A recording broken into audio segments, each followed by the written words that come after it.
gets better. Say that it gets better. O.P.S. I'm gay-ish. Hello, everyone in the podcast universe. This is Gayish. The podcast that's a few fries short of an electric chair. Death is funny. So is murdering people by the government. That's what it's called. That's what the death penalty is called. It's murder by the government. Yeah. I'm Mike Johnson. I'm Kyle Getz. And we're here to bridge the gap between sexuality and actuality. And today, we're going to talk about being gay in work. the workplace. In the workplace. Working it. Office. At the office. At the office. This is going to be, I don't know what we're calling this yet because, like... If we call it The Office, do you think people that are, like, big fans of Steve Carell will watch or listen? Yeah. I need wine. Jim got hot. That's what I hear. I mean, he got ripped. Hotter. He was cute before, and now he's, like, ripped. And knowing he's someone's husband, it's like, yeah, he fucks Emily Blunt. It's like she won the Oscar, but he won his dick in her vagina. I wonder if his dick is blunt. Or if it's pointy. It deserves its own Oscar. This isn't helpful. Okay, I don't know. Work in the workplace, in the office, gay in the workplace, something to that effect. Yeah. We'll figure out later. But first, you have lots of things to talk about. I have apparently. a few things, yes. Great. First of all, here I go. It's happening. First of all, thank you to our new Patreon members, Bob Tran and Josh King. I would also like to thank them for having easy names that I am able to pronounce. Yeah. It's probably like Baub Tron or something weird that Jush King. Jush? It's Josh King. But yeah, Jush. but like in Future Man, oh god, the main character ends up getting called Jush. Because of his penis or something? No. I thought you were going to go into a penis thing, which is where this... No, okay, there's Future Man- more to Future Man than a giant dick. Like, there's, it's sci-fi amazingness, and it's hilarious. You've never talked about any of that. You've only talked about the dicks and the hot guy in it. I see. Okay. Also... Yeah. All right. Bob Tran sent us this really sweet email, like... He was like, I feel like I know you, so here's a little bit more about me. He is married, and he sent a picture... To a dude, yeah. Yep. I mean, we have fans all over the spectrum of sexualities and gender identities. Yep. So yes, he is married to a dude. Is that my assumption? Because he presented male. Anyway, let's not get into that. And he has two adorable kids. Aww. They're so cute. They were like giving him both piggyback rides in the picture. So at the same sweet. time. It wasn't stacked on all top of each other. Like, there are two of them and two kids, so one. They're starting a circus. It went Bob, little kid, husband. Those kids are buff. Yeah. Okay. And what? Josh King is the guy in Palm Springs that sent me underwear. Oh, really? Yeah. I would like to retract my thank you of Josh King because I did not receive underwear. So, great. Okay, this is now serious. Okay. We're good at being really serious. Get it together. Okay. Can we go to a funeral sometimes and just giggle? I mean, that's going to be me at yours. You think that I'm going to die first? That's hilarious. It's scheduled for 3 months from now. Okay. Got that out of our system. Now we're serious. So I read something that talks about new findings on suicide, and we've talked about helping prevent suicide and what you can do to help. So a major Australian meta-analysis recently came out that says suicide actually can't be predicted by asking questions. Like, there are those questions that's like, do you have a plan? Yep. Are you safe? Yep. Do you need help? Are you actively thinking about suicide? Yeah. So, which we've talked about on episodes about suicide and depression and all the fun stuff we talk about. So that's why I wanted to bring it up and kind of clarify what we've learned now. It said that only 1.7% of people with suicidal ideas died by suicide, which that is important.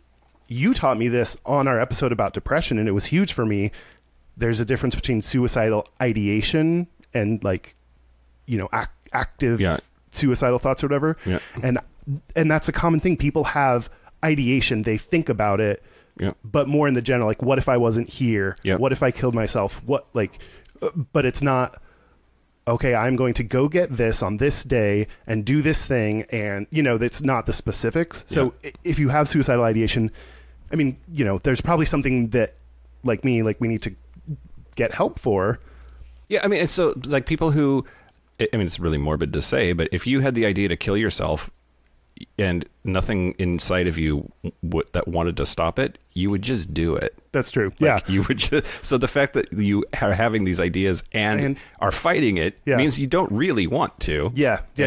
Or you may want to, but not strong enough. Like, not, it's the feelings of not wanting to be there or wanting things to go away. Like, you can have that feeling without actually, like, taking an action or moving towards that direction. Yep. On the flip side, though, 60% of people who died by suicide denied having suicidal thoughts when their psychiatrist or GP asked them. Because they thought that was the right thing to say? Yeah, like, it's hard to admit to say, like, yep, I've been thinking about killing myself. When your doctor's like, okay, your cholesterol's fine. Have you been exercising? No. Are you thinking about suicide? It's just weird to be like, yup. Next question, please. It's just so, like, and so it makes sense. That is not that format is really difficult to tell. I do not tell my GP much of anything, much less if I have suicidal thoughts. I mean, I do now because I'm getting more comfortable with it. But so one, encourage, I think there are a couple things that I thought about because of this. Like, one, even though it's hard, try either telling your doctor or a friend or someone about this, and that can help. Yeah. Also, if, you just asking those questions to someone who is in danger might, like, you can't just be like, okay, great, everything's fine. You may have to come up with your own assessment, even if they're not willing to admit it. Yeah. And lastly, like, it's not, even more adds to, it is not your fault if someone dies by suicide and, like, you didn't, like, if you're blaming yourself or whatever, like, people don't admit it. They don't talk about it. So it's like, sometimes there's just nothing you can do. So yeah. That's what I wanted to say. Let's get into get out of here. Get out of this sinkhole. Do you want to talk about news? I do.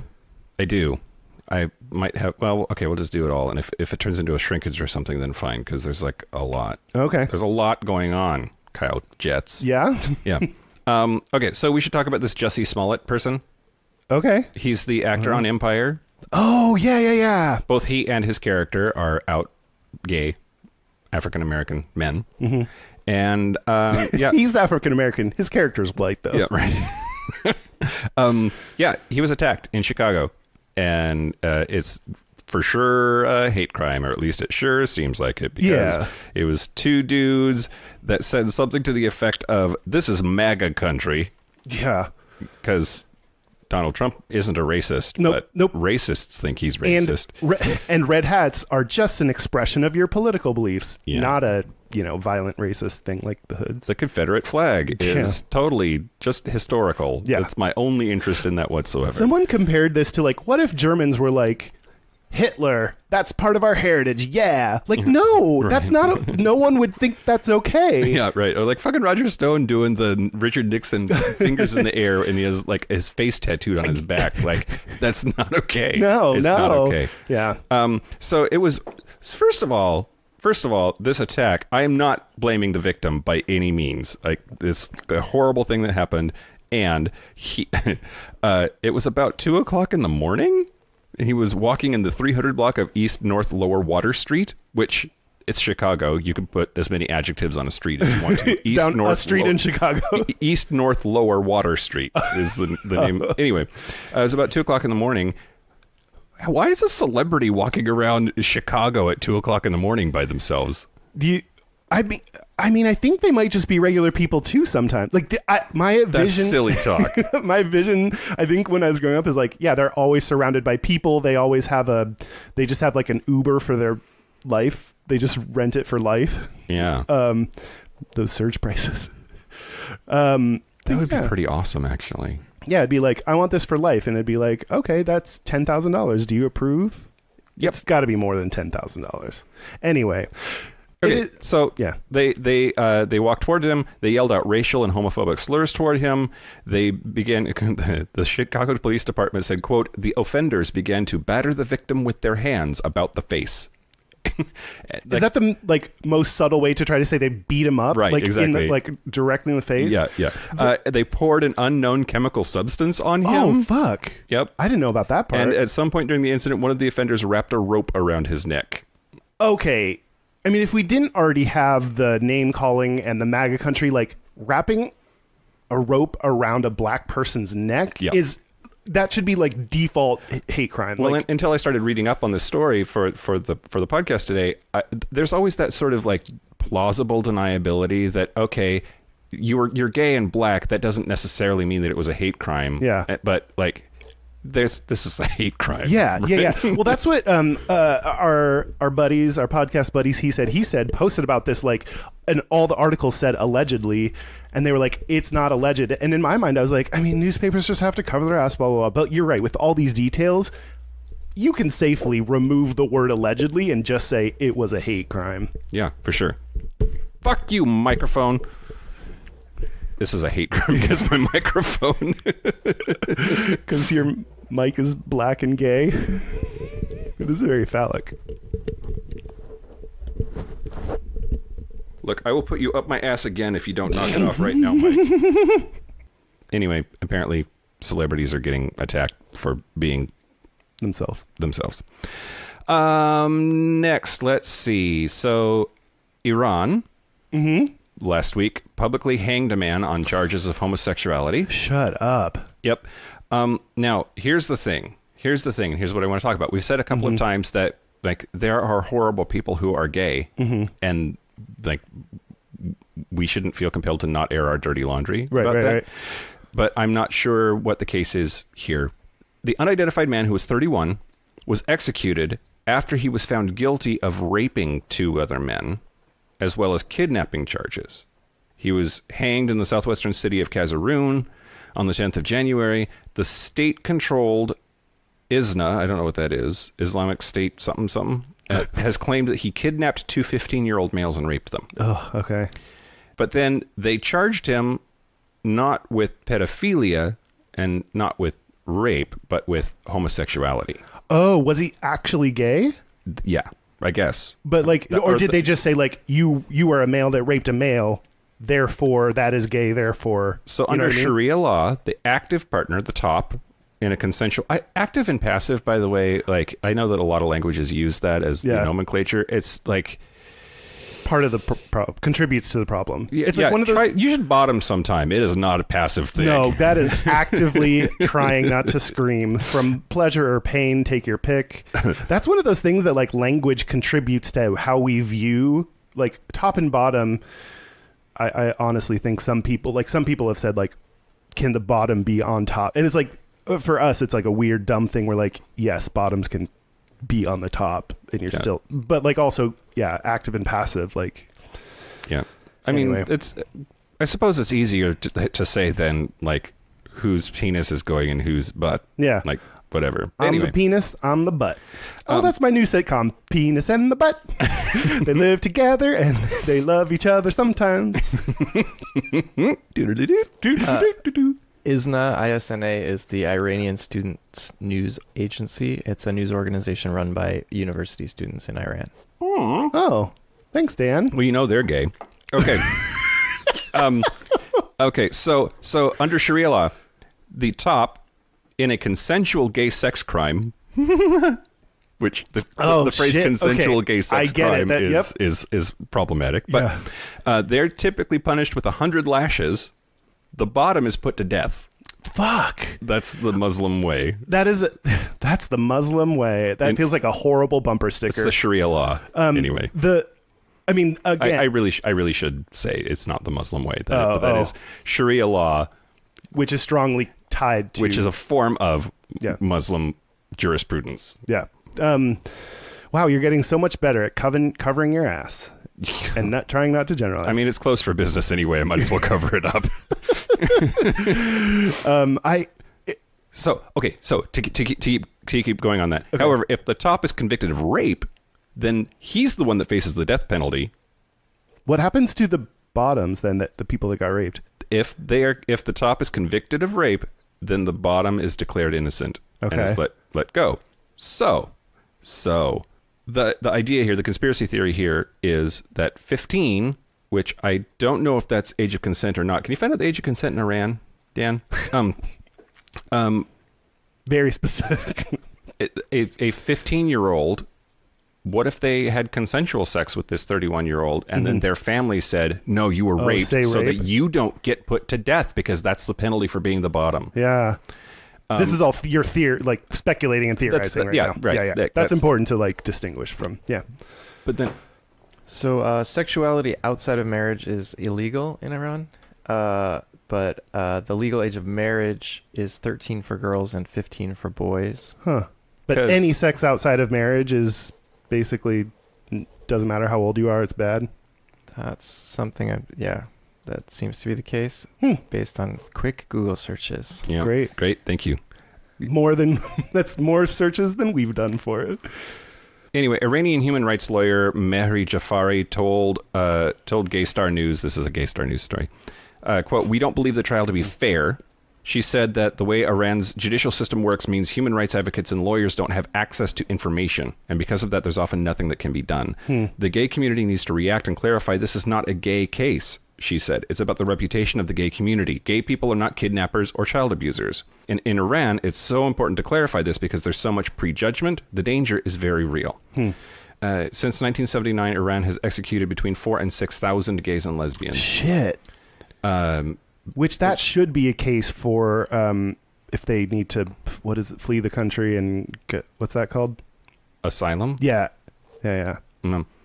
I mean, so it's complicated, right? Like, was this guy actually gay, or was it a case of child rape?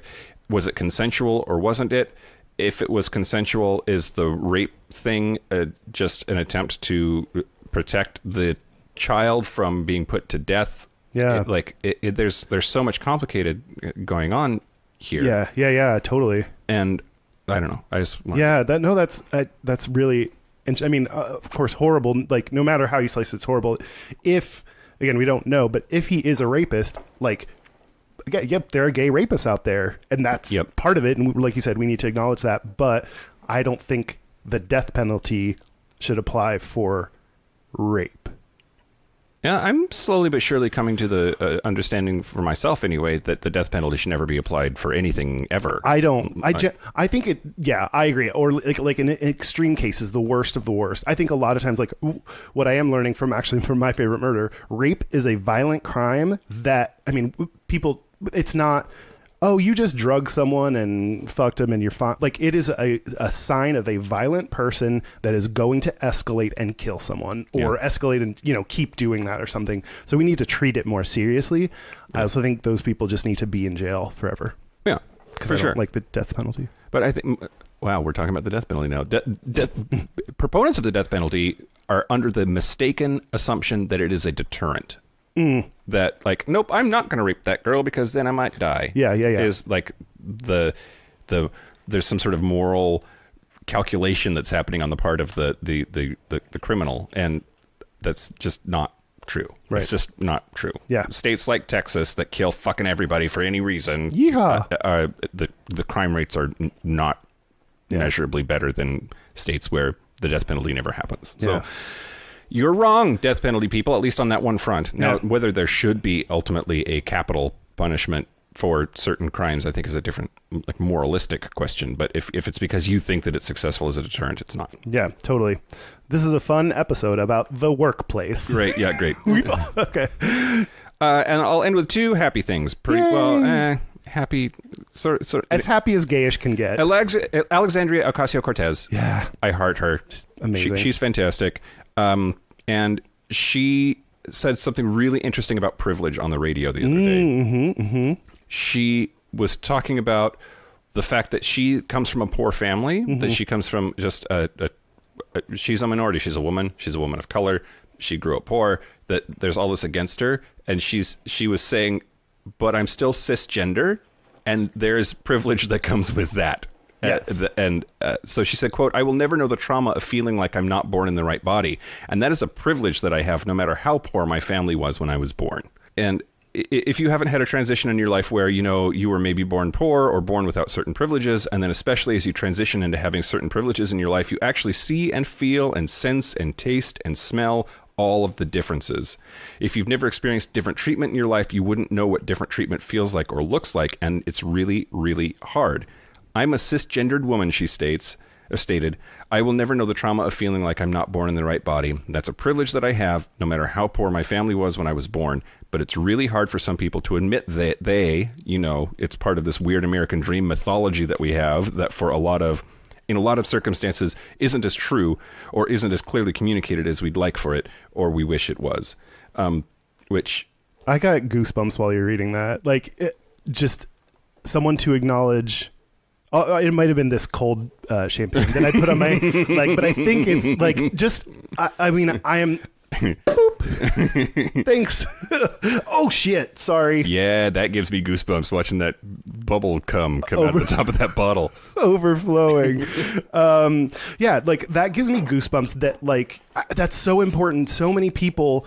We all have privileges in some way or another. Just being in the U.S. in general is such a great privilege, and a lot of like being in the UK or like being in certain places is a huge privilege, and to have especially someone where like you always just, or not you, like some people just assume like, oh, you're just playing the race card or the woman card or whatever, but she's can acknowledge places where she does have the advantage. And it reminds me of Josh Galassi talking about his disability and saying like, well, I'm actually really privileged to be on the side of this where I can still walk and you know, that was so interesting to me because even in his disability, he can recognize the privilege of the things he has. Yeah. And that's amazing for people to, wow, I care about this. Well, no, totally. And like in sort of different scale or whatever, we've mentioned it several times before on the show that like we recognize that sure, we're gay and there's a bunch of struggle that comes with that. And both of us are so super lucky. We're white, we're men,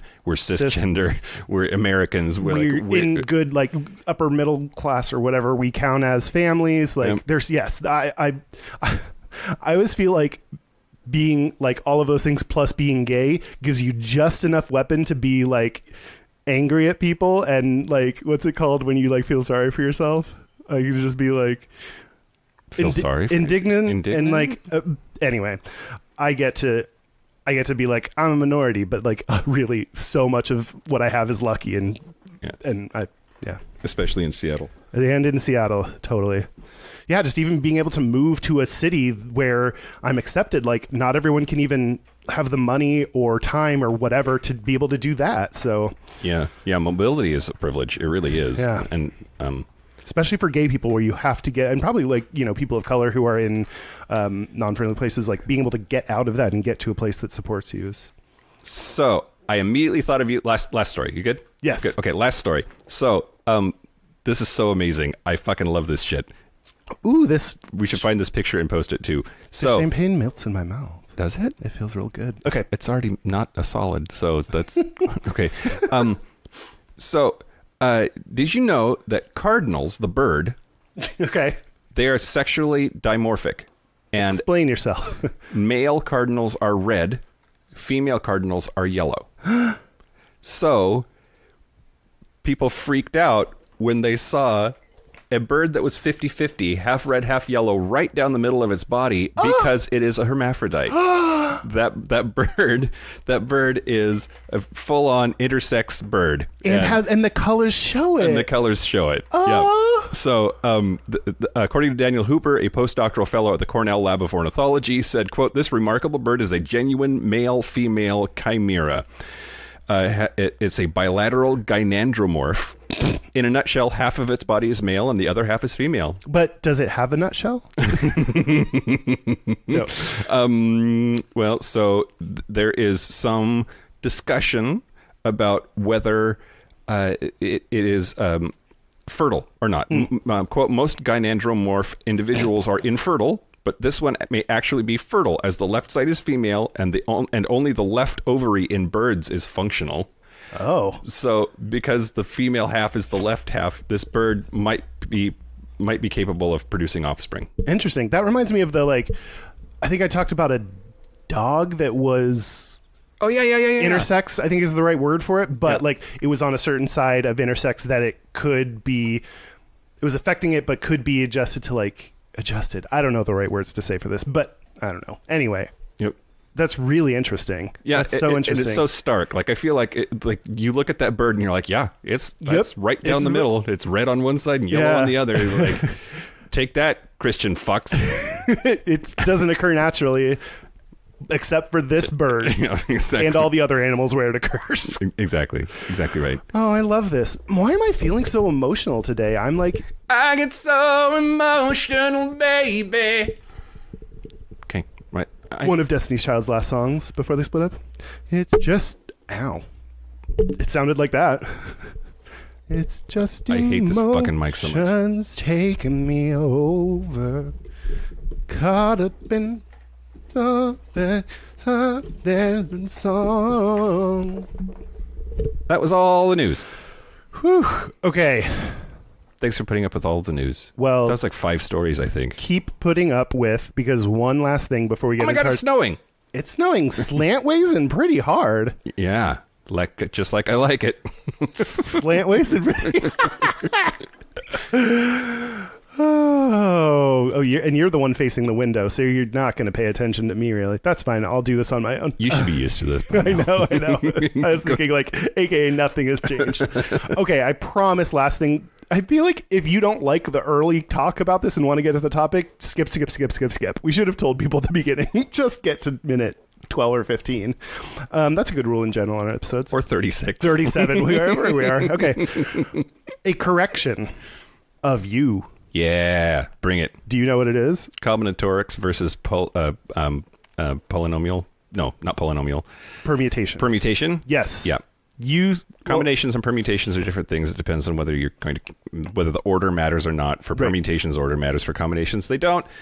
However, I did say the word combinations. That's true. No, you said Combinatorially. combinatorially, which makes you sound like, oh, I'm so smart, I'm using this big word, and you were wrong. Okay, whatever. That's not all. So the whole branch of math that deals with combinations and permutations is called combinatorics. So it's okay to refer to the whole thing as the study of combination. It would be, or yes, it is. However, you did not do that. Okay, great. But more specifically, another place you're wrong. Yep.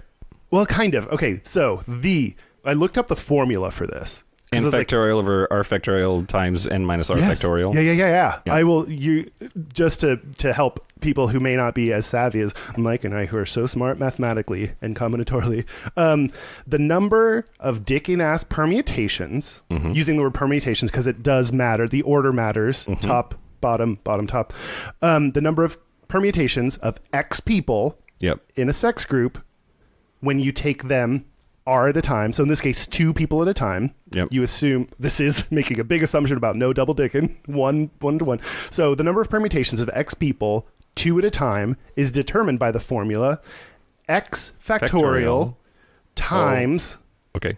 X minus R factorial.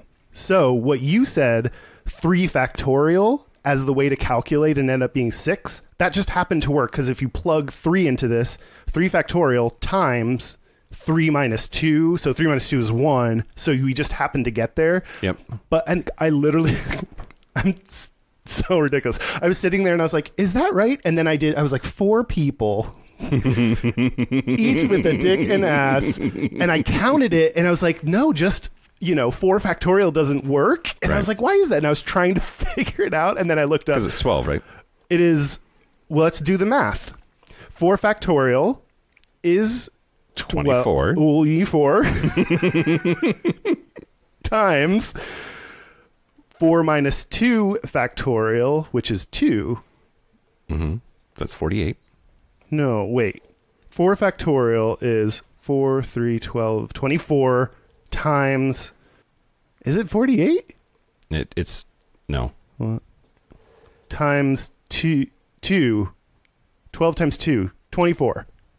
I think What? I think it's n factorial over k factorial times n minus k factorial. No, I so looked it would this be up it on would the be internet before. be 4 factorial, and for choose 2 it would be 2 factorial, and then 2 factorial You're doing again. an extra step. So that's 4. So it'd be 20. don't- What? I think your formula is not the same one I have. Well, We're all on the computer. Oh, this is Dan's job. Dan,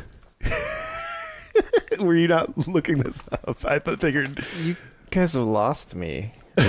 Why? This seems very clear to me. Okay, I will. And I couldn't tell if there were, like, when you said it was like 4 factorial minus 4 factorial, Okay. or like, Yeah, Mike, you're doing the wrong formula. I couldn't tell if there was parentheses there. Like, Yeah, was okay. the, like, It is. You're saying this has not been very clear? Okay. The formula is when we're just assuming like, we're doing combinations of 2 people. Okay. It or is- permutations of 2 people. Fuck. In time correction, we're getting better. Is 4 factorial. Yep. We're doing 4 people, 2 combinations at a time. 4 factorial times 4 minus 2. All of that factorial. So, No, that's wrong. not according to the internet. It's just not right. But it is. No. You think Math Planet has it wrong? I'm betting that that's a error on the way that Google is displaying it, that if you go in there, there's a division bar there. It's n factorial divided by n minus k factorial. You're right.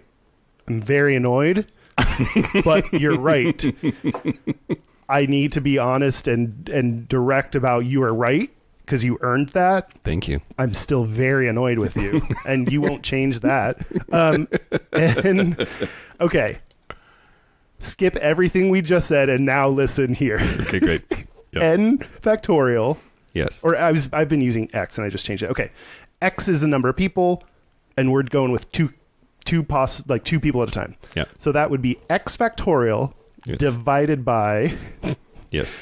in parentheses, X minus 2 Yep. factorial. Right. So 4 4 factorial is factorial. 24. 24 4 divided minus by 2 is 2. 2. Factorial is still 2. 2. So 24 over 2, there's 12 permutations of 4 people choosing 2, That's what you said like roughly 13 minutes ago, right? give or take. Great. Okay. That correction helped no one but us, because we're the only ones that get it. No. There are some gay math dorks out there that are jizzing all over themselves. Yeah. Oh my God. This entire time they've been like, yeah, get to the right answer. Get there. Permutation. A bunch of combinations on me. This actually, someone that sent in the combination versus permutations, Chase from Kentucky, who is a high school math teacher, Yep. who writes in pretty regularly. Yep. He was like, hey, buddies. Again, real nice about it. Yeah. He didn't actually say it, but something like, hey, so here's the great answer. Anyway, that was really helpful for everyone involved. I love discrete math. I love discrete math. Mm-hmm. EET. Doing quietly ETE. in a room that no one can see it. That was, again, a specific math joke. Okay, do you want to talk about being gay in the workplace? 45 minutes in, let's get to the actual topic. Are we really? Jesus fucking Christ. Okay. Good luck. What if we just like banged out this super quick like episode about this big, huge, important topic? We're like, Yep. all right, not okay to be gay at work. Go. Done. Episode over. Episode over. Can I start by just laying the groundwork of what's okay and not okay to be gay? Yeah. Okay. Lay that groundwork. I will lay it so good. The groundwork wants it bad. And here it comes. So I'm going to talk about what are the federal and state laws about being gay in the workplace. Okay. Stay north of the Mason-Dixon line. Mm-hmm. And don't fuck at work. I think that's it. Those are all the rules, right? And when you find someone named Mason, put your Dixon in them. I'm funny. Okay. So a lot of people don't even realize... What? Cut his Dixon off and put it in a mason jar? Ew. Okay, serial killer. Yeah, I'm having a moment. That's like one of those riddles where like, what joke do you make out of it? If it's fucking a dude, you're good. If you joke about cutting his dick off, you're a serial killer. Yeah. Yeah. Yeah. Okay. A lot of people don't realize, like, they just going back to what we said before. What? When I talked about that couple that I wanted to take me home the other week, and you guys got really excited. One of them, the hot one, just messaged me and was like, "I really enjoy your podcast." Oh fuck! Oh no! Wait, he's gonna hear you saying this if he listens. He heard me say I wanted to fuck them 2 weeks ago. If he's listening. Oh, that's true. Oh God. Okay. This is the APB we're putting out there. If you're that hot guy listening, do it. Like, text Mike just a picture of your dick, and that's a yes. Now I'm going to show you who he is. Ooh, this is so exciting. My gut says that he wouldn't have messaged you. After having heard that, well, he could have just started at the beginning and not know yet. Oh, God. Yeah. Oh, I'm so nervous. Hot guy, write in. Because I want to see it too, not just Mike. Gayishpodcast@gmail.com. So this is them. Ooh. Oh, wait. A note about your checking account. Okay. Oh, which permutation do you want? I factorial divided by them factorial times them minus I Equals 69. factorial. All right, so a lot of people don't even realize, like, we've talked about how just because we passed same-sex marriage laws that's not the end of equality. Like, Yeah. we're not there yet. Yeah. I mean, partly we need to recognize, like, internationally, like, we should all be banded together for international, like, across the globe. But also... Oh, America first, Kyle. Come on. MAGA. But federally, well, this is kind of an open question, but you essentially, sexual orientation, gender identity are not specifically protected. So in a lot of states, you can be fired for being gay, for being trans, legally. Yep. No recourse. It's just, oh, you're gay, fired. Yep. That's okay. Yep. So Maybe those people should just, like, work somewhere else, though. yeah, you have choices in your employment. You can just go somewhere else. It's that easy. Sorry. It's your fault. I get real upset about this whole thing. Go ahead. I do too. Yeah, it's nuts. So let me tell you, Fuckers are everywhere. nuts are everywhere. Let me tell you about, so federally, I'll do federal and state level. Okay. Federal level, the Title VII of the Civil Rights Act of 1964 prohibits discrimination against a lot of groups. It explicitly says against employees on the basis of sex, that's the key one that will, sex, race, color, national origin, and religion. Okay. One thing I also read is it generally applies to employers with 15 or more employees. Yeah. Which, like, Yeah. A So lot of small- people don't know that. If it's under 15 employees, then pretty much whatever kind of rules you want, go for it. I don't understand why discriminating based on race is cool if you have 10 people working there. I don't either. I think that the idea was that you shouldn't put any sort of anchors on. No, what? I think Don't restrict small business is the Yeah, idea, right? yes. Like, you're going to stifle the economy if you Yes. make small businesses do things that they can't afford or don't want to do, which I don't fucking care. Yeah. I don't care who you are. No. If you're a mom and pop shop and you fire the black girl because she's black, then, like, fuck you. Yeah, exactly. There are a lot of rightful protections over small businesses. Like, I want them to have lower taxes so that they can get going. I want them to, I want them some rules to be more flexible to encourage startups. So, like, and small businesses. That's important. Yep. I don't care who you are. You can't fire the black girl. Like, that's not okay. That's just not. I mean, you can if she's terrible, but you can't fire her because she's black. Exactly. So under Obama, they interpreted when I said, like, can't discriminate on the basis of sex. Yep. Obama said that orientation, gender identity are kind of included in that. And you've said this before that, like, Yeah, it is but- about sex. Oh, go ahead. Yeah, that if it's kind of roundabout, but if Yeah. it's like, if I bang chicks, that's okay. If I bang dudes, that's not okay. That's about sex. Exactly, yeah. That's about gender, Yep. right? And that's protected Yep. under the law. So fuck you. Yep. So Obama hadn't taken that interpretation. Trump, I just wrote Trump. Nope. So they actually, in a case, filed an amicus brief. The DOJ filed an amicus brief that said, For our international listeners, that's the Department of Justice. "Thank you." Which- And for international listeners and Kyle, Yeah. Just somebody said thank you for trying to Oh yeah, that's right. decrypt things that might not make sense in a non-American context. Yeah. So. You're welcome. So yeah, they filed an amicus brief that said basically, like, no, that's not it. Sex just means fired because you're a woman. That's it. It's not about like, they went out of their way. This is where, like, there are so many places. It's not that he just, some people are like, oh, he's not actually whatever, racist, sexist, homophobic, all that stuff. They went out of their way to issue something reversing that, to say that, no, we are not protecting that. Like, specifically, that is the definition of at least a homophobic act, whether or not he actually does it. Okay. Fake news, Kyle. He held that upside down rainbow flag once. That, like, had pen or like marker that said LGBT on it or something. LGBTs for Trump or something. It's just like the dumbest. Okay. So fuck that guy. Fuck his orange asshole. Go ahead. Boy, your dick would come out orange, right? Because all the spray. Okay. But there are a couple things that have been happening. Like, I think a time will come very soon where we'll have a Supreme Court decision. That hasn't happened yet. So there have been a couple cases. Thank God we've got. Oh yeah, Gorsuch and Kavanaugh. Let's have rapists make this decision. So I said plural. I should clarify.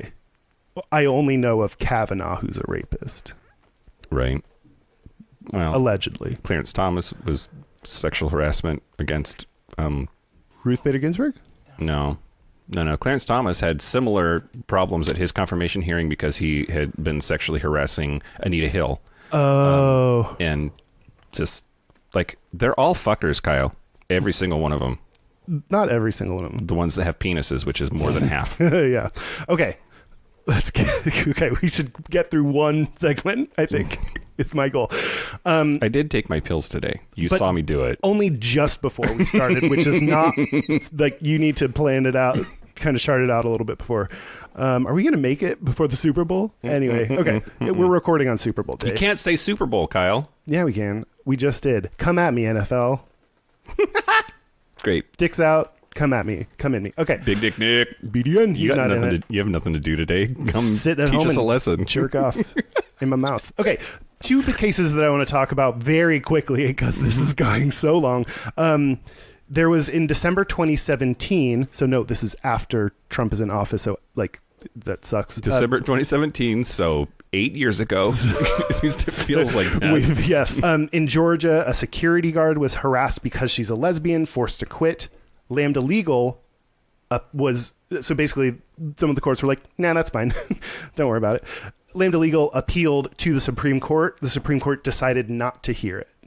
Okay. Meaning the lower court's decision stood. Meaning she can be fired. Yeah.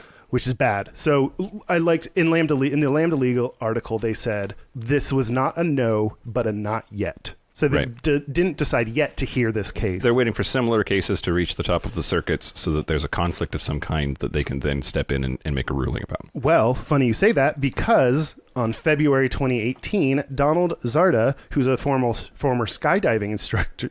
Sorry. I'll tell you why I laugh. It's not funny. Okay. He was fired when he told a customer he was gay. She complained. You know what kind of haircut, and her name is Brenda. Mm-hmm. She has 2 kids that she hates. And in the U.S. Appeals Court in Manhattan said that ruled that the federal law banning discrimination based on sex also. So in a good, like the good thing, it says yes, that also covers gay employees. Yeah. So they ruled the other way, and apparently they are the second court to rule that way in favor of gay people. Which circuit was that? Did it say? U.S. Appeals Court in Manhattan. Oh, so not the Ninth Circuit then. Okay, interesting. The Ninth Circuit, which is out west here, is usually like the crazy liberal court that makes all of the friction happen. Gotcha. So, yeah. The Ninth Circuit Court does not lube up. They just put it right in. Weird detail. Donald Zarda died in a base jumping accident since that case has been filed. So that's why... You probably should have been teaching other people then. Okay, that's worse than what I was saying. When I quoted, or like I pulled this from the article where it said former skydiving instructor. Like, that is correct. He is not a He's a former everything.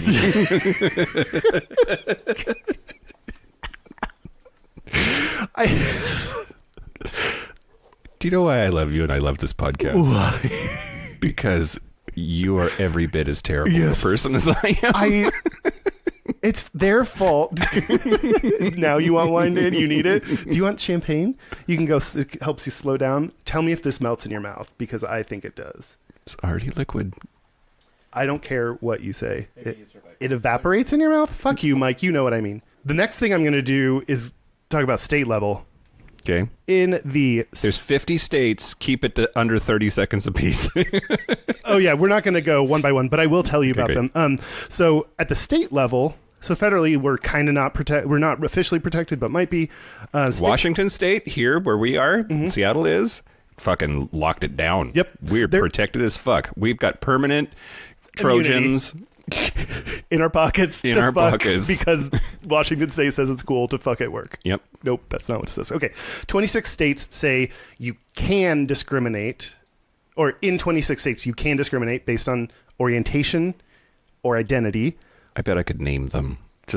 Go ahead. I'm actually going to name them. Okay, great. So people know. There's one where you can discriminate based on just gender identity. Yeah. So mostly, orientation and gender identity Is are that tied. Arizona?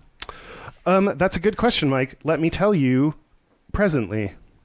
Weird grammar thing. I like how people used to say the word presently, meaning like about to happen. It's not, okay. That one state is Wisconsin. Okay. Just prohibits discrimination based on sexual orientation. Which makes sense, right? Because people in the Midwest are like, they're like sheep, and they're following the rest of the culture about gays are cool. gay stuff, and gays are I'm cool. I'm still worried about trans people. Yeah. Yeah. Okay, so I'm going to read, just so you, listener, don't have to get up from your sofa or Bus seat. bathtub or bus seat or do any kind of typing Desk. with your phone, desk. Skydiving accident that's about to happen. You're skydiving. You don't have the time to look this up on your phone. You got shit to worry about. Okay, these are the states where there is no prohibitions Good job. for discrimination based on orientation or gender identity. Those are Alabama, Alaska, Arizona, Arkansas, Florida, Georgia, Idaho, Indiana, Kansas, Kentucky, Louisiana. None of these have surprised me so far, just so we're clear. Mississippi, Missouri, Montana, Nebraska, North Carolina, North Dakota, Ohio, Oklahoma, South Carolina, South Dakota, Tennessee, Texas. Ohio kind of surprises me a little bit. Virginia, West Virginia, and Wyoming. Wisconsin, you can discriminate based on gender identity. Yep. All the rest either interpret the existing federal law as you can't discriminate against them, or there's a law that specifically says you can't do it. That's interesting. Is that out of date, though? Because if the Trump administration changes the federal application, then do those states also change? Or good question. It's so Michigan and Pennsylvania are the two that say, and I'll quote the thing Dan sent me. So now it's so fun. I have someone to blame now. No, I'm just kidding, Dan. Thanks for helping. Please stay. Okay. It says the state explicitly interprets existing prohibition on discrimination against them. So I don't know what that means, if it's like a court has decided that, or there's a law that says like, no, federally. So, but you're right that all of this is up to, federal, usually Trump state. So all of this is, tenuous. Yeah. Okay. So those are the existing laws on federal and state discrimination. So let's talk about the HRC. Okay. Then, because they have their corporate equality index. She lost. And what? Hillary Rodham Clinton. Very good. That's hilarious. Thank you. What I wanted to do, though, is we've pointed people to the buyer's guide before to say, like, put your money where your dick is, and you shop at the places that are okay with you having butt Being sex gay? or Yeah. whatever. And what I wanted to do, though, is sort of go through the criteria and talk about our opinions about that as a criterion. Yeah. And if we think that that's enough, or it's too much, or what have you. Does that make sense? Yeah, it does. I'll just say in general, I think it is not enough. Like, that's my general answer, is like there needs to be more rigorous, criteria that we have. So the criteria for the HRC for their rating companies. So like companies fill out a form and say like, yes, we do that. No, we don't do that. And then the HRC uses that with a point system to say, okay, you do pretty good. So you score an 80. Right. You're perfect. You're 100. Right. Yeah. Yep. It's out of 100 points. And then it's also noteworthy that if a company is big enough but doesn't fill out the form, they will guess. They will fill in the gaps based on available public information about the company. Got it. Criteria 1. Equal employment opportunity policy includes sexual orientation for all operations, gender identity for all operations, contractor/vendor standards that include sexual orientation and gender identity. In order, you get 15 points for sexual orientation. It's funny that you separated those two out for the states. Yeah. You get 15 points for sexual orientation, non-discrimination as a corporate policy, and you get 15 points for gender identity. I'm very glad those two things are even. I was worried it was going to be different, and okay. Oh yeah. I'm glad. Okay. Which it's interesting to me how many companies on the HRC's CEI that I see get like less than 30. And God. you can get 30 points just for saying that you're not going to discriminate against gay people or like that's a pretty low bar to entry. Yes.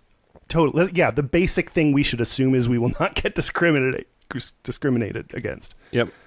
And then I think it's 5 points for contractor/vendor standards that include sexual orientation and gender identity, which I think is that's undervalued. I agree. Because like so much of work that big companies do these days are done by contractors, not by the company itself. And it's a way, like a lot of big companies use that to skirt either certain laws or like things they have to provide to them, or like I even know when I worked at we don't have any headcount open, so we can't hire someone. Oh, but we have budget for a vendor to get a contractor to come in, which that doesn't make logical sense, but it's just how corporate weirdness is. So I completely agree with you. I don't see why it should be 15 points for employees and vendors, 15 points for employees and vendors.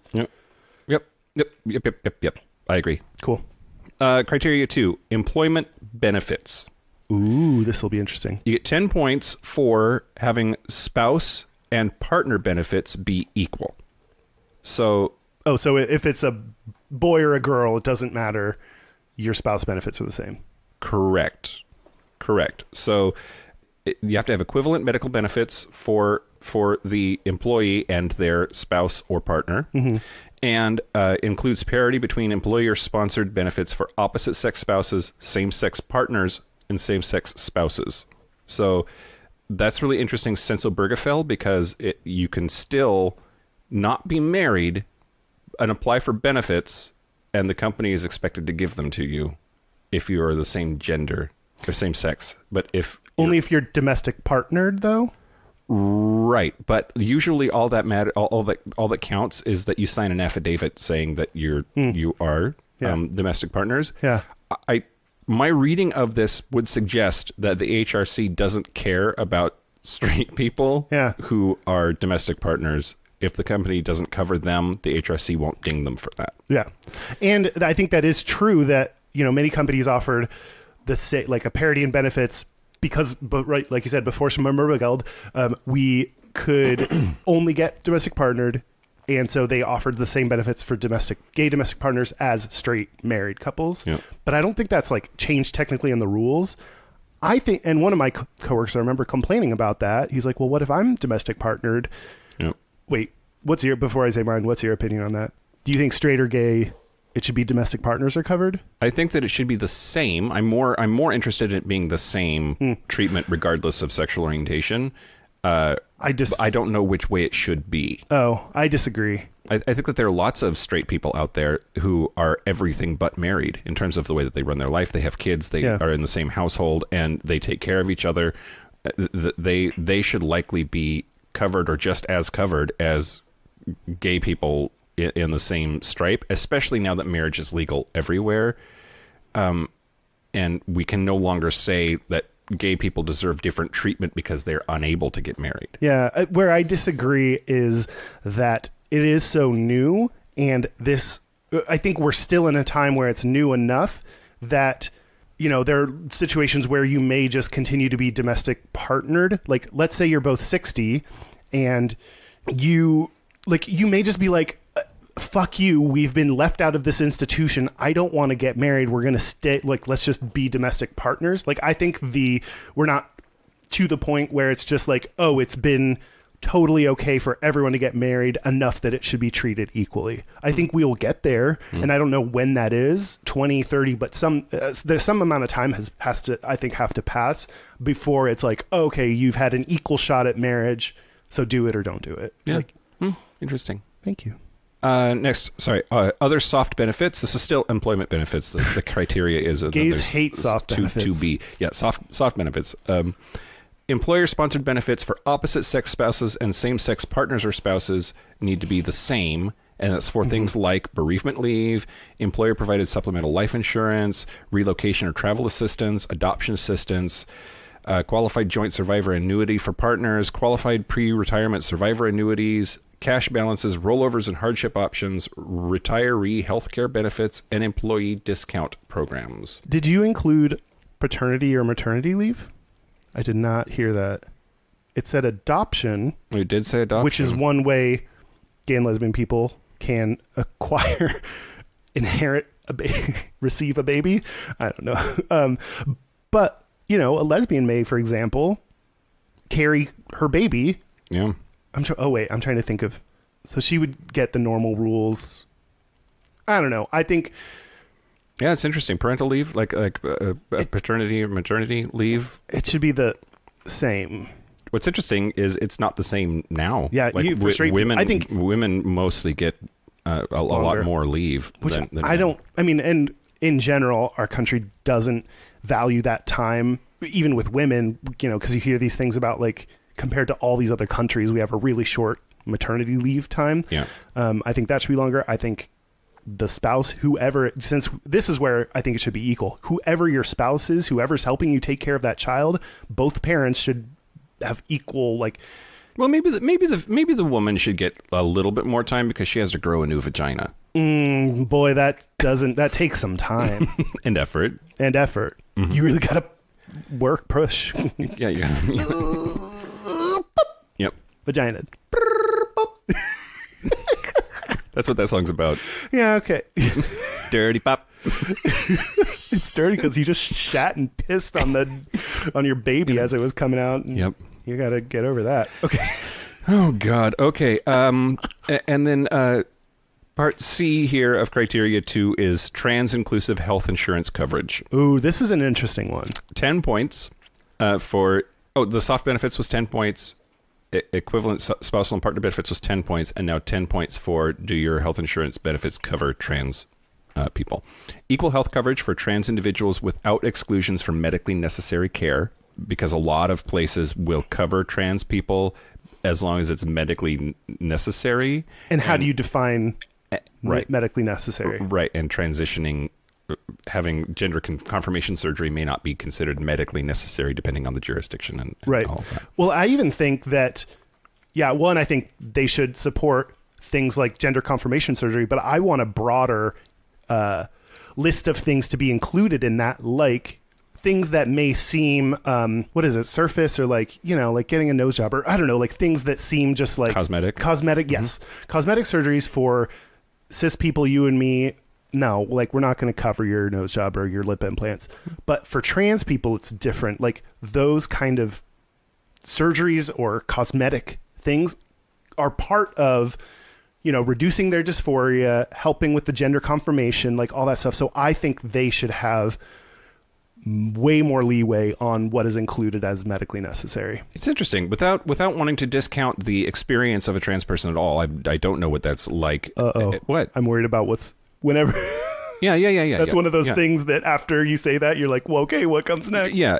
I wonder if we should just cover every, like, quote unquote, medically unnecessary thing if psychologically there is a benefit to it, right? Like if people are horribly disfigured in an accident and then like they spiral into a horrible depression because they feel like they're too hideous to go out in public, and a quote unquote cosmetic surgery would fix that for them, and that they would have a happier, healthier, more productive life, should we force that to be covered? I think maybe probably. Yeah, that's true. Like if that does help your mental state, helps reduce your pressure, like just like we usually discount or cover some kind of form of like meds and therapy visits, like that's just another tool to reduce your mental. Huh, I agree with you. Great. I'm glad. Hey, car accident survivors, we're on your side. Or if you survived that skydiving accident, you should be able to fix your busted ass. You need some work done to get back into it. Okay, so to finish up this section, there's a whole bunch of different things that have to have parity for trans people for coverage. But one that's stuck out to me as I was surprised is that dollar maximums on trans coverage must meet or exceed $75,000 to get full points. Oh, because that shit's expensive. Yes. And this was a thing at where we were complaining, like, they offered, this is, 8 years ago, so it's been a while. Okay, they offered benefits of, yes, we will pay for your, whatever dollar amount for your gender confirmation surgery. However, you had to put the money down and then they would pay it back. Like, oh, wow. Which then you had to get, if it's $10,000, you have to have $10,000, which why should that, if they're going to pay you back, it's a weird bar that says you have to save to earn this or whatever. So I just hope that part of that, okay, max $75,000. I didn't even know the number, so I don't know if that's good or bad. Right. I like that there's a big sounding number, but trans people, help us out if that's not enough. But it should be like, we will just pay for it outright. You do not have to. Yep. You don't have to raise $75,000 just to get the surgery you need. Or at the very least, no more severe barriers than for other medical things. Sure. Right? Like, yeah. You have to submit your paperwork or whatever the fuck. Like when I go to if there's a deductible, then okay. Yeah. Anyway, okay. So next, there's 5 of them. I think the last 3 are going to go faster though.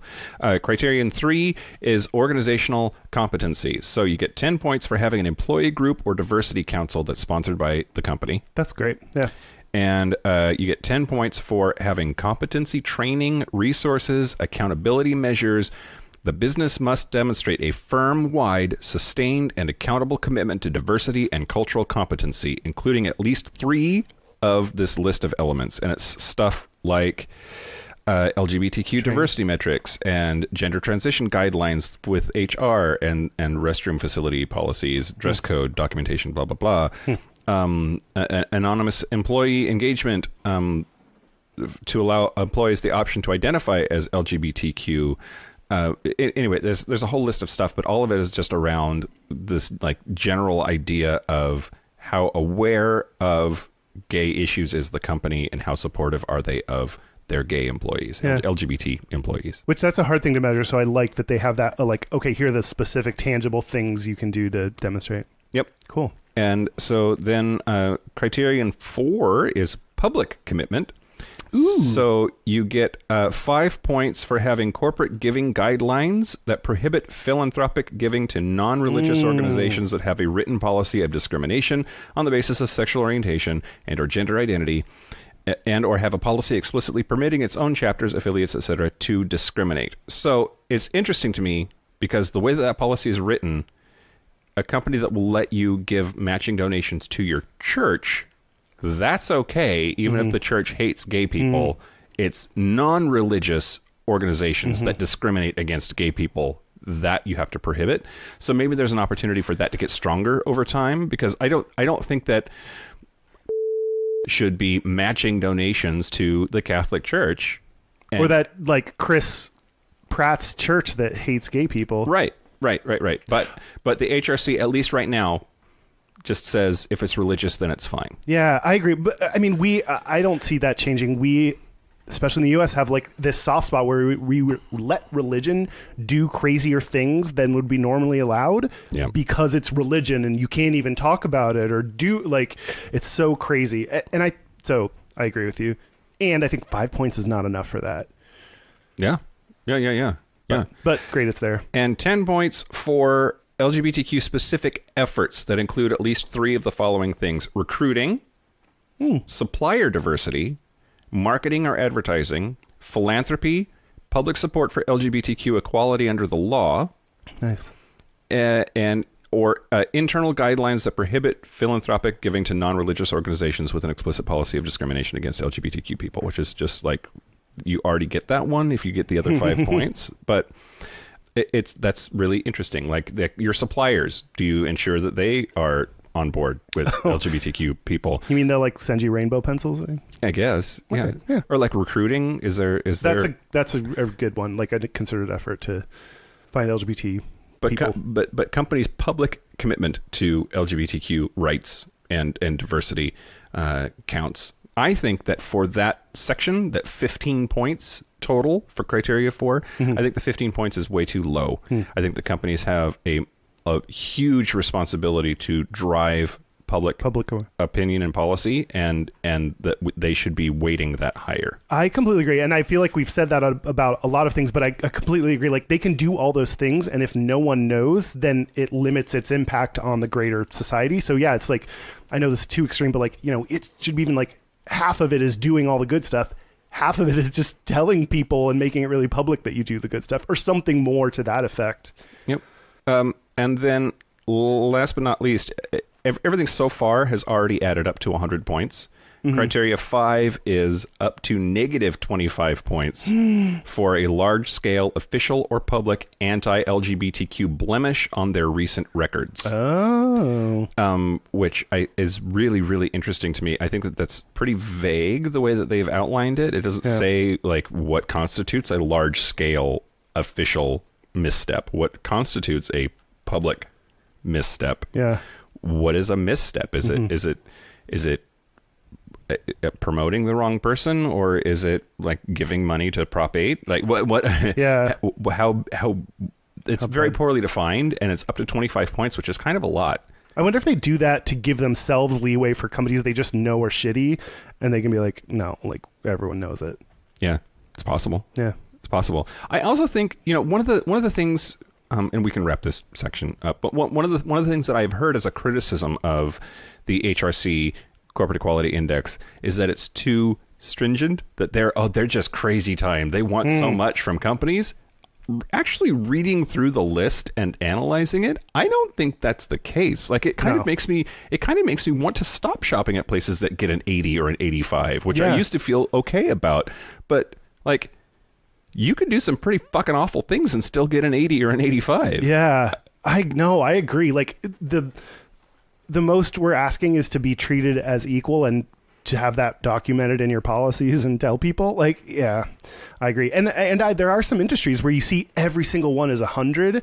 So I don't know if it's changing the point values or even like stack ranking them or something. Like, I want a way to help discern the hundreds, because surely in that group some are more and some are less. So I agree. But overall, of course we're nitpicking, but like the fact that this exists and they put it together is really great and important and helpful. So yeah, definitely use that for buying and for employment. Yeah, I think that I would also. By the way, they do review their criteria every year, and they do change, and then they put out a notice of how have this year's criteria changed, and why.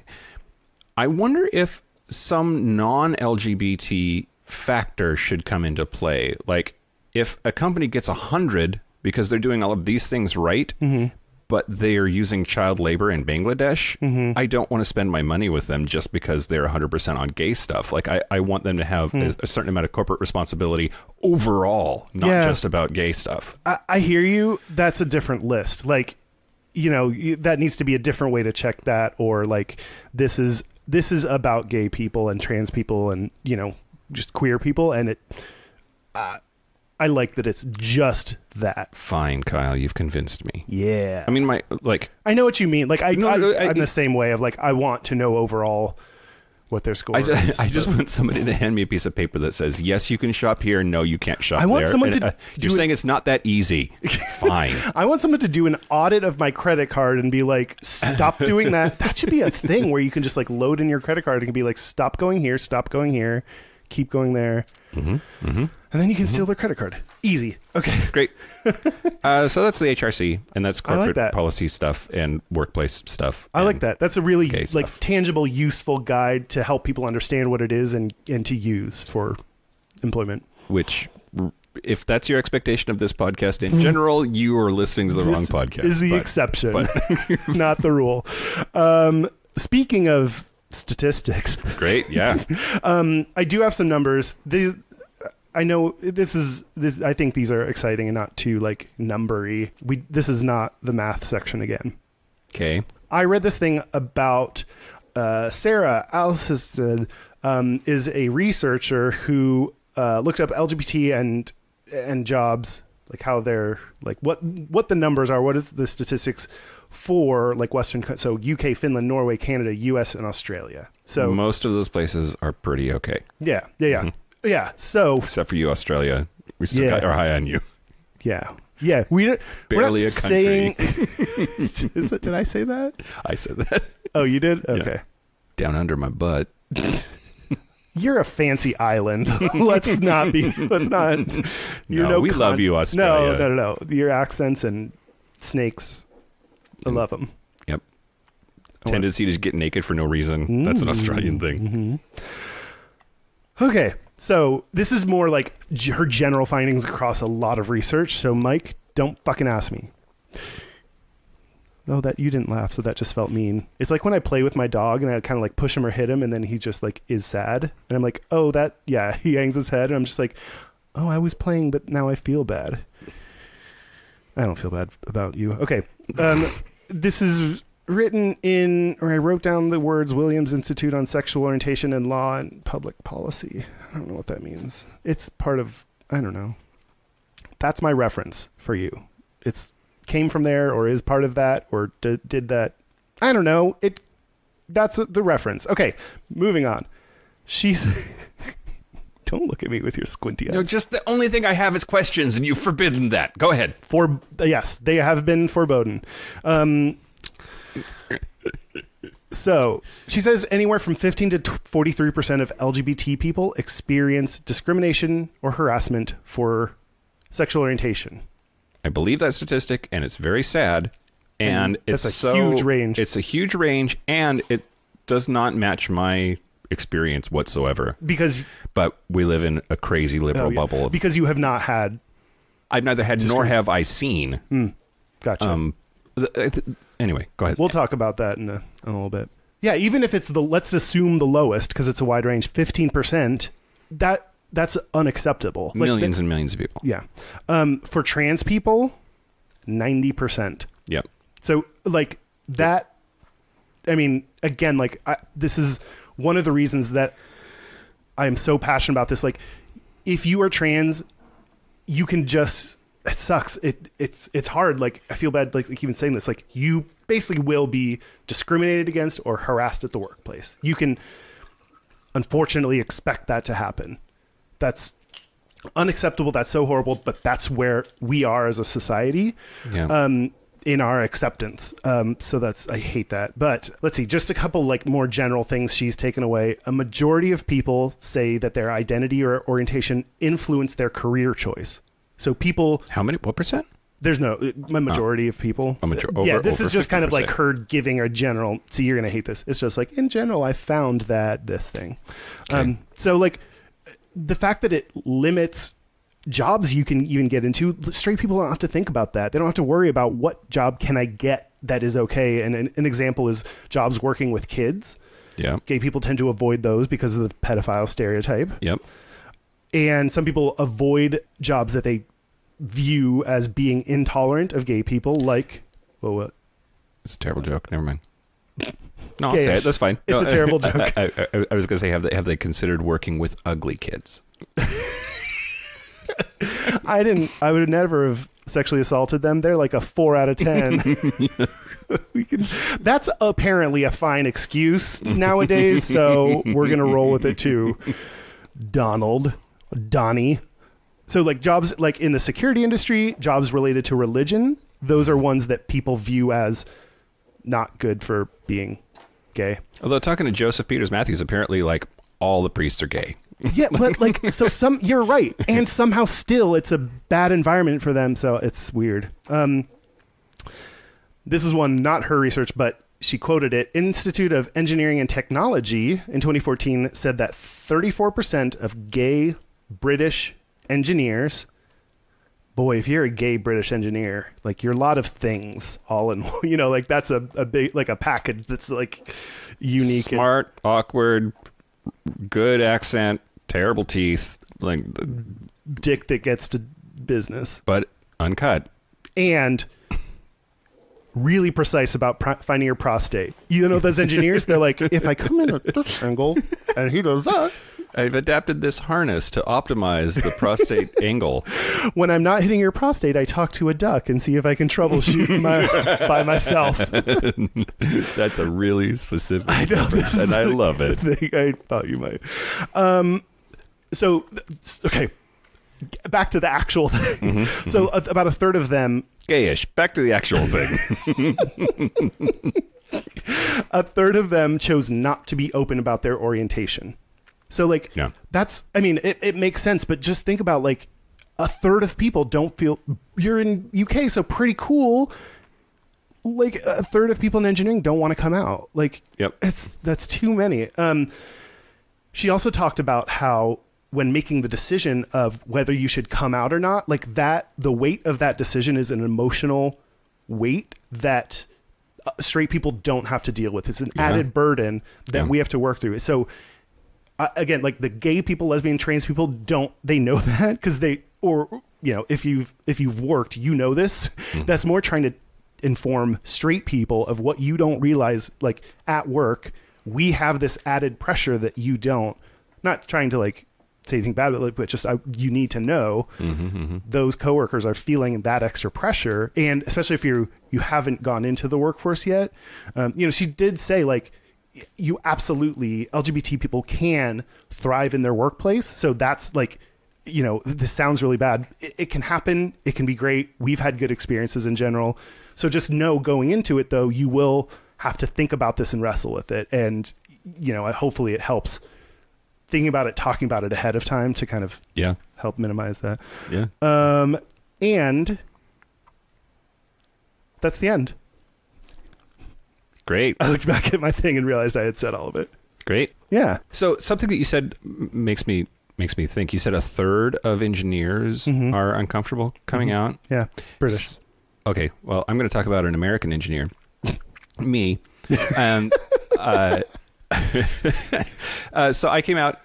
I was working when I came out in 2008, and so I agonized over coming out at work because everybody on my team had already known me for several years at that point as a straight married person. And so I got really cagey about, like, people would ask random things like, hey, what did you do last weekend? And that became a terrifying question because like the answer was dudes. And I didn't want to like, I mean, was part of it also like talking about your divorce was uncomfortable? Yes. Or were you fine talking about your divorce? all of it. All of it was uncomfortable. All of it was I would uncomfortable. imagine, like telling your work, you don't want to talk to your work people about your divorce. Yeah, well, so I did this thing where I sent an email to my team and I said, yep, I'm going to be out of the office for a little while because I'm getting a divorce. You do have a habit of kind of like, about a lot of like really major hard situations of like just kind of putting it out there, which I can't picture myself doing that. And I really respect that about you, just being willing to say, everyone, like, let me post on Facebook, hey, I've been going through a hard time because of this. Like, that's very impressive to me. So that's so awesome that you can be that open and vulnerable. Well, thank you. You're welcome. I mean, I think... Also, you smell bad. I couldn't. Today, probably. Okay. So, about that, though, I think that there's a defense mechanism in there, too, for me sometimes, in that a post on Facebook is impersonal. Then it can become a like, yep, I put that out there and now it's over. I don't need to talk about it with anybody.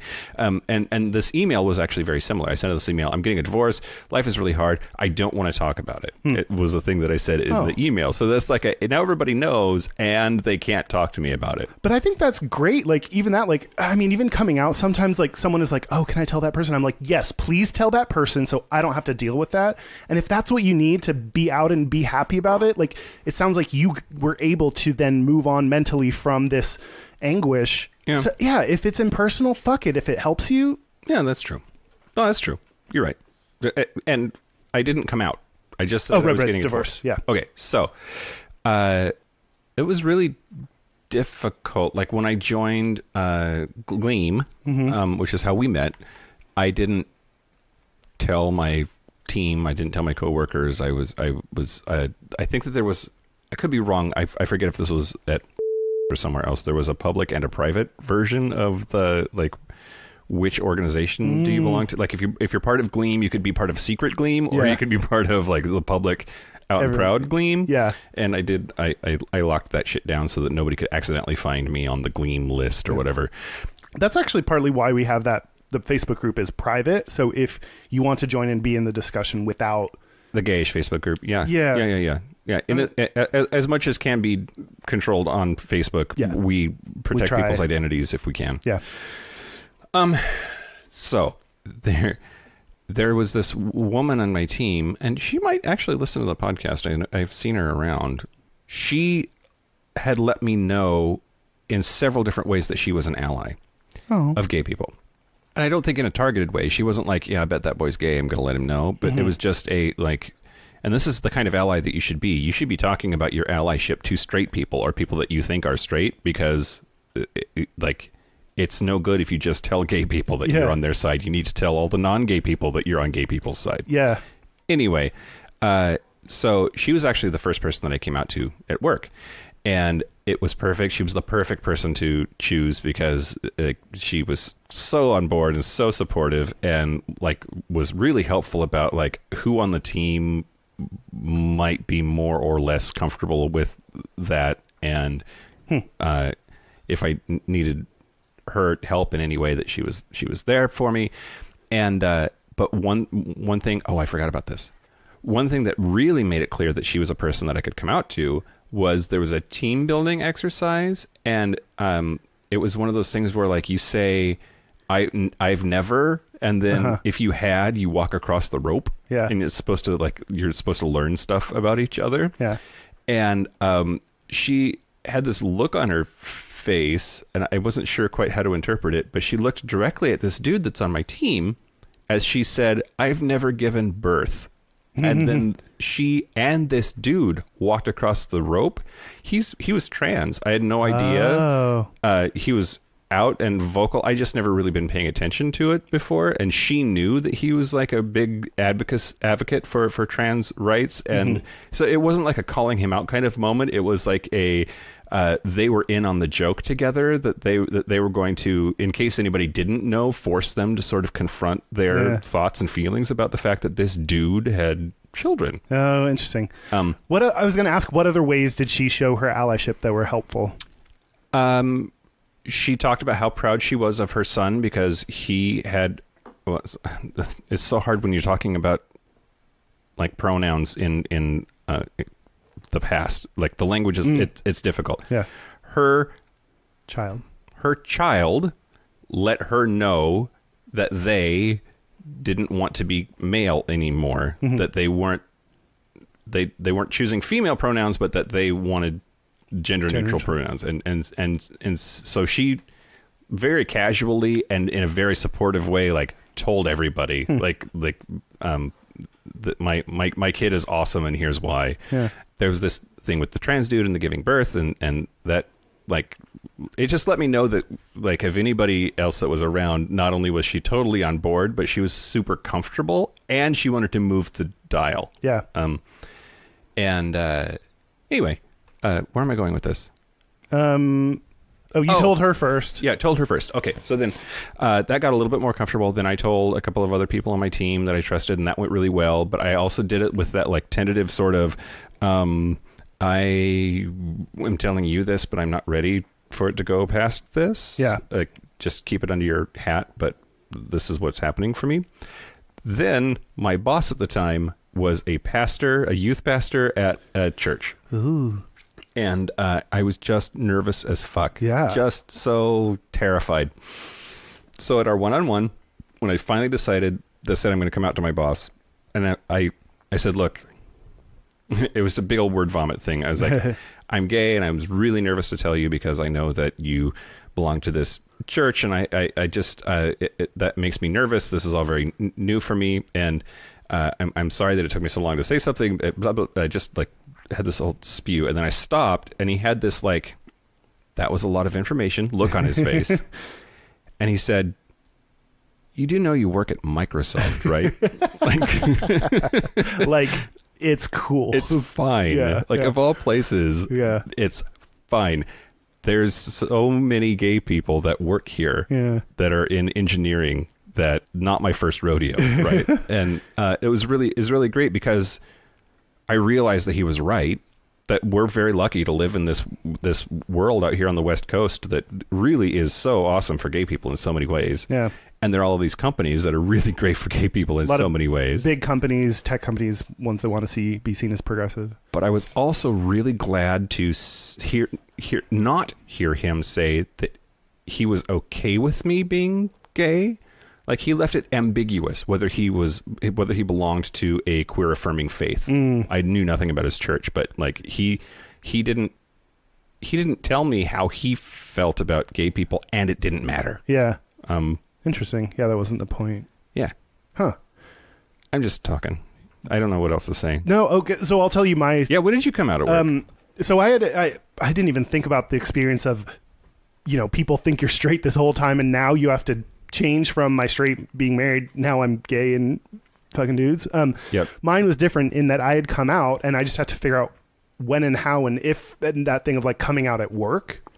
Yeah. So yes, I did know that the state I live in does not allow, you to be fired for being gay, and I did know that my company has all these good things and benefits and stuff, so they're down. Oh, you mean? Yeah. Okay, I thought you were talking about like Texas, because you came from Texas, and that's not. Oh yeah, still not a cool state. Yeah, my first real job, Yeah. big boy job, was at Washington.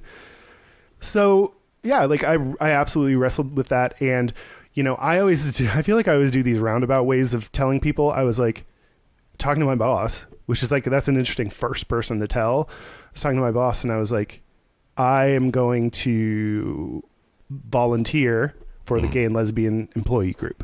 Like, that was my way basically of telling her. And her response, I will never forget this. She's like, oh, that's cool. I'm married to a dude, but I consider myself bi. Well. End of the discussion. Yeah. She was very supportive of me. The company in general is supportive of you, carving out a little bit of time to do things like help the company, help employees. So she I even wrote those. I wrote those into my goals for the year of like helping the employee resource group, and that was part of how she rated me then, because I was helping everyone. Like it was part of my job then. Yep, super gay. Bonus for you. Yep, extra. Yeah.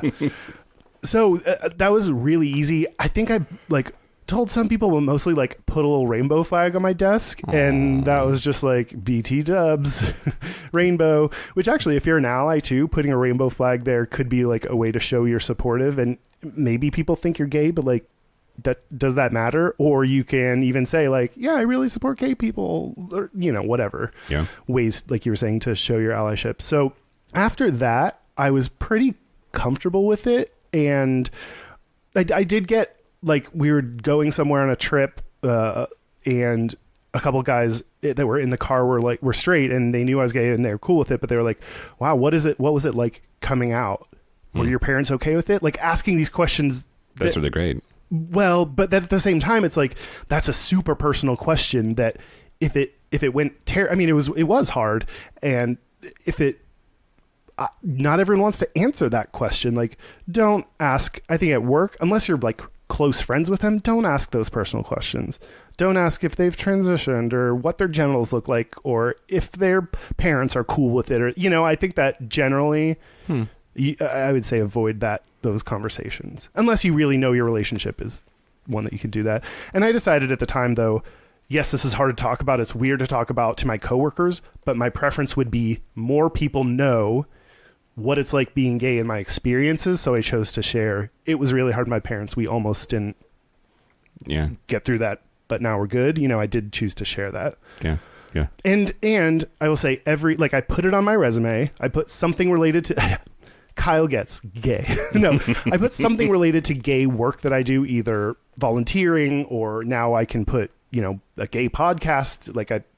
I put that in there because I want them to know up front if they should even, if you hate gay people, don't hire me. Yeah. I'd rather that. Yeah. But every time I go to a new company, I still, even though I'm very out and, in general doing well about being gay, like it's still something I wrestle with. It's still something. So that's both like, I need to get more comfortable at coming out, but also kind of reassurance to people like, you will go through that and it will get easier, but it makes sense that if you're feeling that kind of struggle and it happens. Yeah. Did you ever have a bad time? I was just going to ask you that. Oh, really? If you ever had a bad experience. I have not had a bad experience coming out, which is very lucky. I also sometimes don't come out to certain people, like if I'm talking to, someone that works in a different country and I don't know that country's views, or like one time there were these douchey salespeople at this company and it took me out to a female strip club. Like Great. That's less about me being gay and more just like, this is an inappropriate workplace event for the three of us to be at. Yeah. So I did talk to a stripper about being gay, so that was kind of fun. But other than that, like, that was weird. But I think that's the worst, quote unquote. It's not even that bad. Yeah. Have you had a bad experience ever? No. I feel so lucky.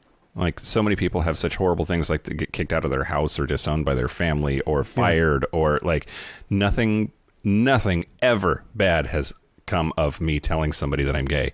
And I don't know how to, I don't know if I even appreciate that enough, much less know how to express how appreciative I am. There's almost like this survivor's guilt kind of thing of like, I feel guilty that it's gone so well because I know how hard it can be. Like we were just at the beginning of this episode talking about people being killed for it, and and we're like, oh, should I come out to my coworker? Like we're so I completely agree with you. Yep.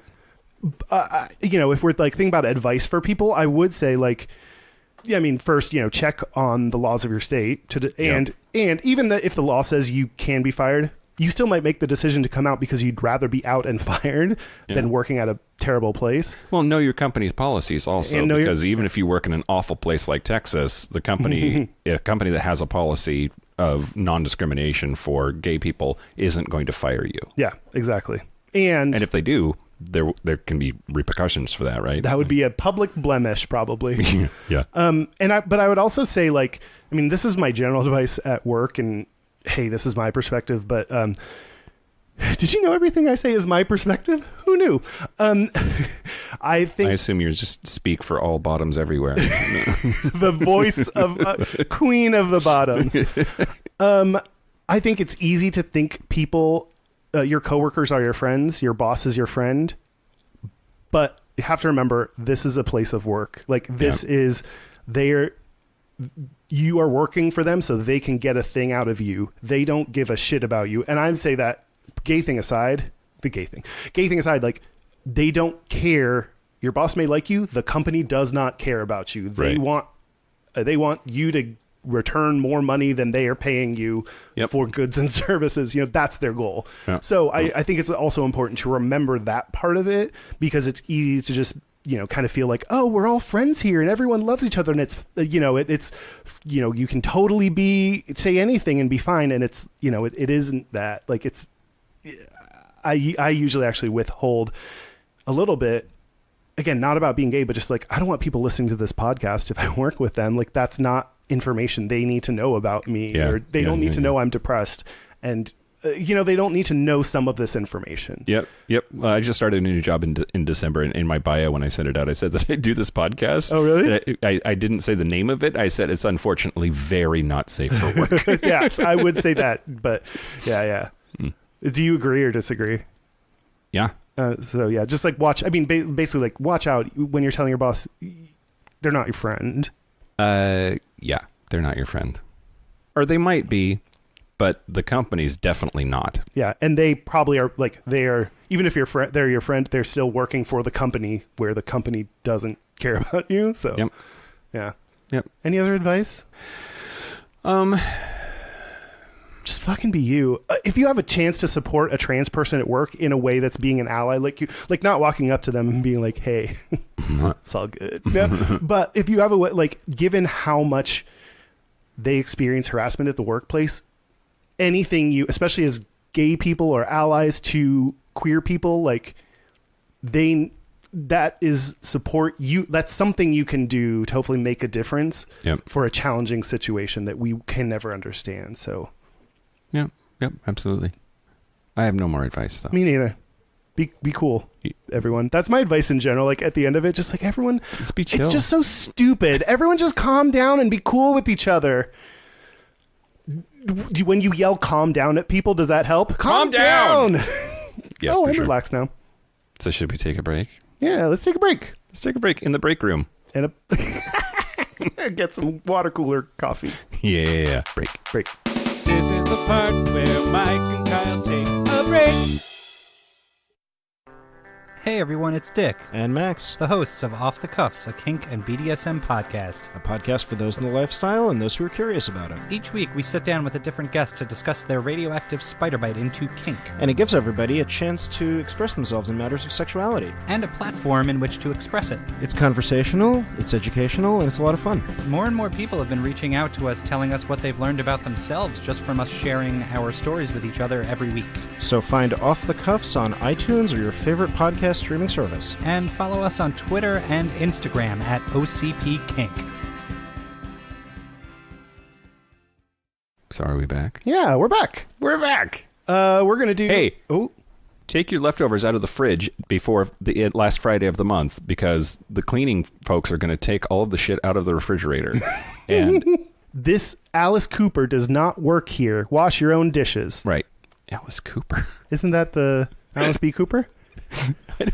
Isn't that the middle square in the Brady Bunch? The maid? Alice Cooper's a rock star. Who am I thinking of? Well, Alice was her name. I don't know if we know her last name. Do we? Alice was the Brady Bunch Anyway, maid. there was like a sign above our sink in one place that was like... The actress's name was Anne B. Davis. I got the B The right? character's name was Alice. Oh, okay. I was combining several things all together. Anyway. We're going to do our gayest and straightest. Yeah, but first... But first, do you have other things? Nah. Our website is gayishpodcast.com. We have a Facebook group that has been a lot of fun and growing a lot and a lot of cool discussion. Facebook.com/groups/gayish podcast. We're on practically every other social media at Gayish Podcast. Yeah. Our hotline, you can send us text messages or leave us voicemails, is 585-5-GAYISH. That's 585-542-9474. Standard rates apply. And if you are a hot gay couple that Mike met and is listening to this, please email us at gayishpodcast@gmail.com to let us know if you want to be inside Mike. Great.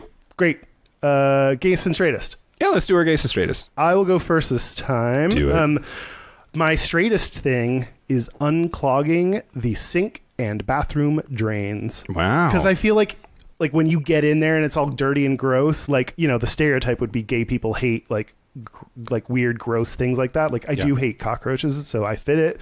I don't fit it when, like, I'm just like, you know, hair, great. Cloud of hair, great. Whatever this gross thing is, great. Like, I don't really mind too much that, and it's just like, I just want my sink to drain. So I'm great at sticking a rod in and pulling it out. You have a snake? Yes, I do. Oh. How does my straightest always morph into something super gay? Anyway, my straightest... You. Thank you. That was my straightest. My gayest thing is... I was after our episode, even like when I was listening and editing, and I even posted something on the Facebook group. When you said thanks next... Mm-hmm. I said thank you next. No, you didn't. You said you were trying to do it, and you said thanks next, and I was like, no, that's wrong. Oh. I still don't know which one is the right one, just so you know. Thank you next. Okay. So you said it wrong at first. I have just been laughing about that to myself, and it's just like it's a specific gay thing that was really popular and quoted and whatever that I just like, I'm gonna start saying to people, thanks next, and they'll be like, you did it wrong, and I'll be like, no, I didn't. It's just so funny. I love it so much. Oh, you're welcome. Yeah, your stupidity helps me. I'm glad I entertain you. So the straightest thing about me this week was my just sheer excitement about the new tunnel So Highway 99 here in downtown Seattle is being put underground in a tunnel, and it's been years and years and years they've been working on this thing, and it's in the process. It opens like tomorrow, I think, is the first day that you can actually drive through the brand new tunnel. Wow. And so this weekend they had a party. I saw your pictures from that, yeah. And I just I fucking love infrastructure, man. I love big machines that dig tunnels, and I love on-ramps, I guess. I love on-ramps. Concrete. I was just so excited to go and see all of this engineering, and I just felt really straight, dude. Yeah. Yeah. All about it. Yeah, totally. The gayest thing about me was walking through the tunnel with Derek looking at dicks on his phone. Was he on Scruff or something while he was... Yeah. That boy, equally excited about infrastructure, and he lives infrastructure of a dick. He lives this parallel life of whatever's happening right now and his online digital world. He's the most integrated, that's the same thing. Millennial person I think that I know, because he's on Instagram and he's editing videos of us walking through the tunnel, and he's on Scruff and he's showing me his boyfriend's dick, and he's it just is all. Anyway, we've talked about these are different personalities of us, in person versus on the apps, and so to have someone that's not like that is yeah. For sure. Yeah. For sure. I think... Also, I know that we usually preclude sex and that kind of stuff from our gayest and straightest. I want to hear it. And I'm going on a date with a boy on Thursday. A male boy? I made a date arrangement with a male boy. Where did you... For non-sex purposes. This is let's get to know each other and stuff. That's the straightest thing. Yeah. Well, non-sex? I don't know. But with a boy. 2 strikes against him. 1, we met on Scruff. That can't be. You were on Scruff. Shut your hole. Okay. Strike 2, his name is Kyle. Am I going on a date with you? Maybe. We'll see. No. We'll see who shows up. Oh. If so, you don't look anything like your pictures on Scruff. Do I look better? You can't. I mean, at what point... If this works out, at what point do you tell them they have to change their name? Right. I'm not sure when that is a good time for that conversation. Yeah, your name is now Kike. Yeah. Hey, that's my... I think the gayest thing about both of us is, we barely mention the Super Bowl. Yeah. Do you know who's playing? I think it's, the Patriots. Not Big Dick Nick. Not Big Dick Nick. It's the Patriots and the Rams. Squeamish. Oh. The Rams. Okay, Squeamish Rams. That's why I made that connection. Mm-hmm. Yeah. Who do you think's going to win, Mike? I want the Rams to win. Because their name is funny? Because Tom Brady, who's the quarterback for the Patriots, is a MAGA fucker. Yeah, he would definitely beat up a gay black person. Yes. I agree. And shove a deflated football up his ass. In a bad way. Not the good way. I agree. Then go Rams. Ram spectacular. Ram me. Ram So all. far, no points in the game. Oh, okay. Yeah, we missed kickoff because we talked too long. and they already know who wins. So us talking about who's going to win, they're like, no, we know the answer is whoever this is. So it'll be interesting. Do you want to record another version, and then whoever wins, that's the one that we'll leave in? I'll leave the space for. I can't believe that the Patriots. No, you ruined it. I can't believe that the won. I'll fill in that space with whoever won. Oh, Patriots. Rams. Great. We've got the audio. I'll edit it in. Or I won't. Who knows? Okay. I mean, you have to leave it exactly like we just laid it down, or it's not funny. Right? I know. Mm-hmm. That was, yeah. Humor. Cool. Jokes. So that's it. A special thank you, as always, to Charlie Finn for the use of our theme music. Thank you to Dan. Thank you to Alice Cooper. Alice B. Cooper. Thank you to Dan for joining us on this crazy journey. It's been a few episodes, but it's been fun. And thank you to the fucking companies. It's not even thank you, because you should just accept gay people. But thank you for those that do it. Yeah. To the hundreds. The HRC 100. Thank you to that bird. That multicolored bird. My laugh just sounded like a bird. Anyway, yeah. Is that it? Yeah. All right, great. Cool. This has been Gayish. I'm Mike Johnson. I'm Kyle Getz. Until next week, be butch, be fabulous, be you. see you next week at work. I'll have those briefs. You gotta go to work. Work. Work. Work. Work. Work. Work. But you gotta put in work. Work. Work. Work. Work. Work. Work. You can work from home. Whoa. Whoa. Yeah. We'll sing. Bitches. Boom. Hey, and by the way, do you hear what your words bring? Oh, P.S. I'm gay-ish. I thought you were gonna put in a what was that thing you were saying earlier? Repeatedly, that like weird '90s like hip hop reference that you were just like. Oh, poison? Poison. Poison. Yeah. I thought it was gonna end with a poison. It should. Let's start from the beginning. We're going to review this episode.